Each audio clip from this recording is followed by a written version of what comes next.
Hello again. I'm Mark. I'm actually a Queens resident. I'm not from Staten Island, but this question is actually not exclusive to Staten Island. I think it's exclusive to the US. So, with the current administration's draconian and unconstitutional policies of holding funds from major cities as retribution and not cooperating with them, for not cooperating with them, how do you plan on tackling this challenge and giving comfort to citizens of this city? You know, Mark, I think you're right in that this is a question for all of us as Americans. One of the things that has frustrated me the most is the tendency to treat Donald Trump's pronouncements as if they are already law. So many of these threats, he knows that they go beyond what he's legally able to do. And yet the more that we treat them as if they are par for the course, the stronger we allow them to become. Now, I'll give you an example. It doesn't seem as if it's related, but I would say that this is part of the same agenda. When Jimmy Kimmel made a few remarks on his show that the Trump administration did not like, there was a threat that was issued by the FCC. And as part of that threat, the parent company of Jimmy Kimmel's show pulled him off the air. Now, if the response in that moment had been, this is what it means to live in Trump's America, we just have to make our peace with it, Jimmy Kimmel still wouldn't be on the air. But instead, the response was outrage. The response was organizing. The response was also action, where many Americans across the country showed their displeasure by even canceling their own subscriptions to those parent companies. And eventually, these companies were forced to bring him back on the air. And I say that to you as an example of what it can look like to actually fight back against Donald Trump. And in this race right now, I'm running against two candidates, one of whom is the former governor. And Andrew Cuomo spent much of the Democratic primary talking about how he was best suited to take on Donald Trump. And I said, I'm concerned by the fact that he is funded by many of the billionaires who put Donald Trump back in the White House. How can we guarantee this independence? And what we've seen in the last few months since we beat him in the primary is that he's been working with Donald Trump on the phone, coordinating about how to stop our campaign. And that's part of why I am so concerned about the possibility of us going to the past for an answer to the questions of the future. Because if we are not willing to stand up to Donald Trump now, how would we be willing to fight him then? And we know that what Donald Trump, when he suspended $18 billion in infrastructure grants for the Hudson Tunnel, for the Second Avenue subway, we also can't separate that from an attack, especially on black New Yorkers, because the justification of that suspension was diversity, equity, and inclusion. Right? It's the same justification that has been used time and again to try and rewrite the past of this country, to try and rewrite the present of it.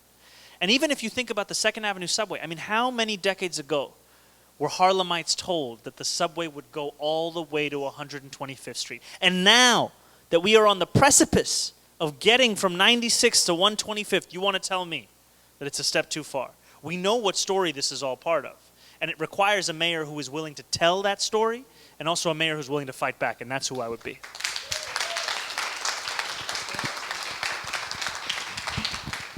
Hi, my name is Tina. I'm born and raised here in Staten Island. You talk about us being forgotten borough. We have been forgotten for years, When I worked in the city and I said, oh, I'm from Staten Island, people looked at me like, where's that? Yeah. How will you keep us from being forgotten? Especially with Trump saying he's taking away all money if you become mayor. Mm-hmm. How are you going to also incorporate us here in Staten Island and bring us to the forefront so we're not the forgotten borough? Thank you for this. You know,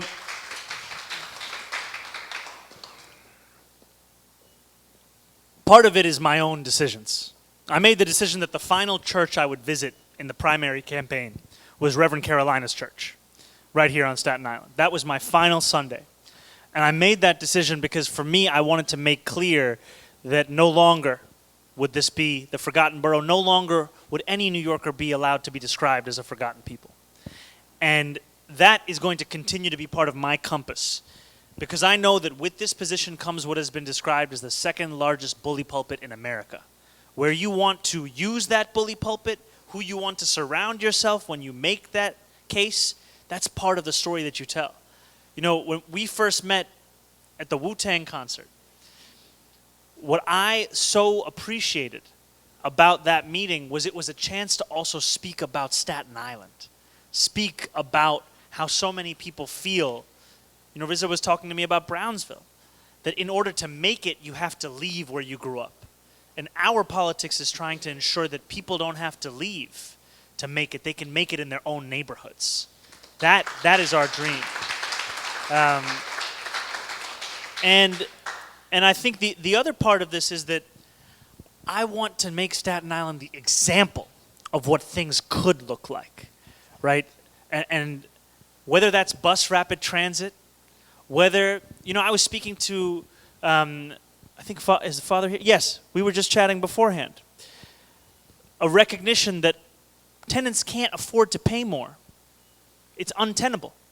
We need a rent freeze, and we need to work with the landlords of affordable housing to make that work on the insurance, on the water bill, on the Con Edison. And to me, what if Staten Island leads the way in showing that possibility? That is my dream.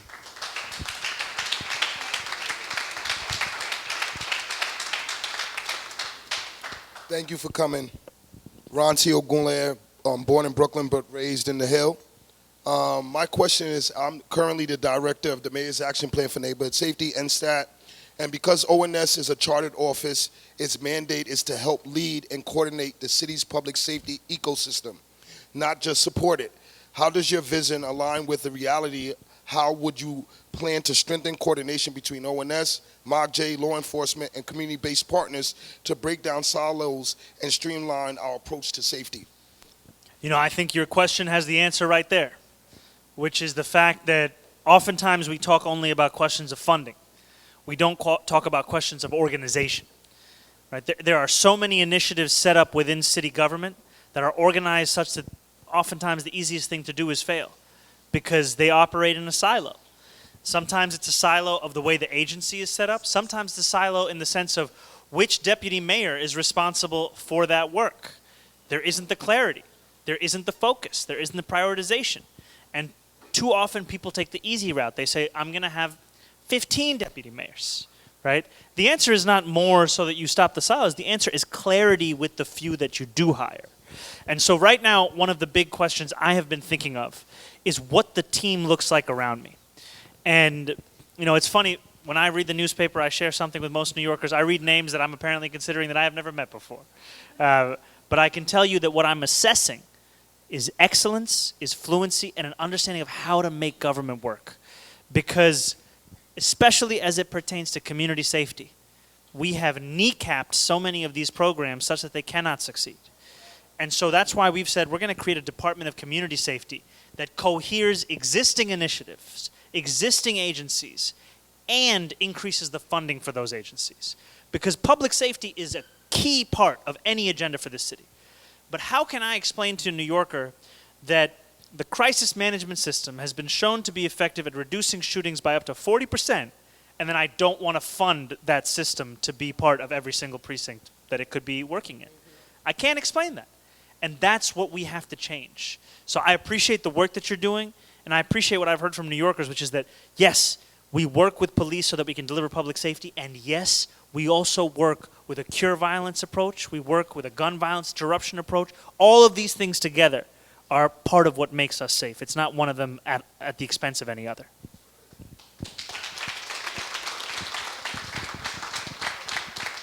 All related. Good afternoon, everyone. My name is Ali Ansari. I'm the president of SIDA, Staten Island Democratic Association. I'm the executive director of ALCO, Asian American Labor Community Organization, and I'm the district leader of Staten Island. I have 3 questions, but all related, one related. On behalf of all the TLC driver and Uber, we have more than 300 Uber driver and TLC owner. Basically, they are from South Asia and Africa. Their question is, for one inspection, for 5-minute inspection, they have to take whole day off and go to the Queens. Before COVID, they used to have an office here in Staten Island. Why, if you win, can you bring that back? First. And second question is, as a Staten Island resident, they never get a Easy Pass discount, even though they are resident of Staten Island. Will you able to help them? And the third, interrelated with the third Easy Pass also, the Uber driver and TLC, whenever they take the ride from Staten Island, they never get any Uber fare back. They have to pay their money from their pocket.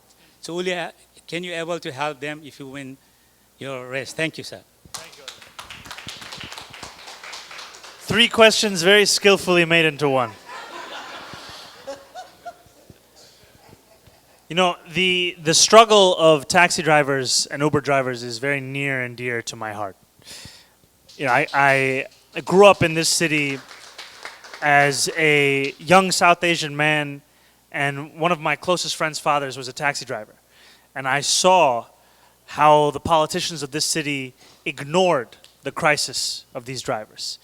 And what frustrated me the most was that we all knew the crisis. We all read the stories of driver after driver taking their own life because of this debt crisis, and yet there was nothing being done about it.